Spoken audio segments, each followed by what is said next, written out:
حضرت ابو ہریرہ رضی اللہ عنہ سے روایت ہے، رسول اللہ صلی اللہ علیہ وسلم نے فرمایا، بے شک اللہ تعالیٰ جنت میں ایک آدمی کا درجہ بلند فرماتے ہیں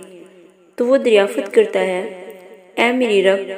یہ درجہ مجھے کیسے حاصل ہوا؟ اسے اللہ کی طرف سے جواب دیا جاتا ہے،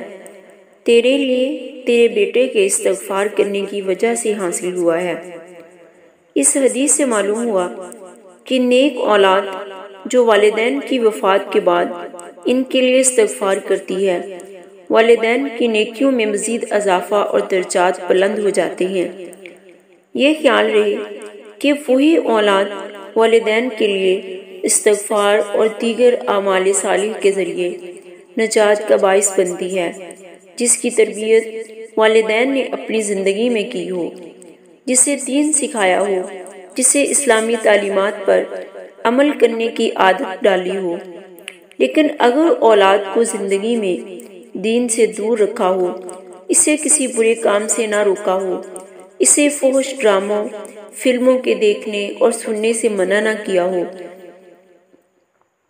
گندی سوسائٹی میں جانے سے نہ روکا ہو، تو بھلا وہ اولاد کیسے والدین کے لیے ذریعہ نجات بنے گی؟ اس لیے ضروری ہے کہ ہم اپنی اولاد کی نیک تربیت کریں، کتاب و سنت کی تعلیم دلائیں، تاکہ وہ اولاد ہماری وفات کے بعد ہمارے لیے صدقہ جاریہ اور نجات کا سبب بن سکے، ورنہ غلط تربیت کی وجہ سے والدین کو آخرت میں نقصان اٹھانا پڑے گا۔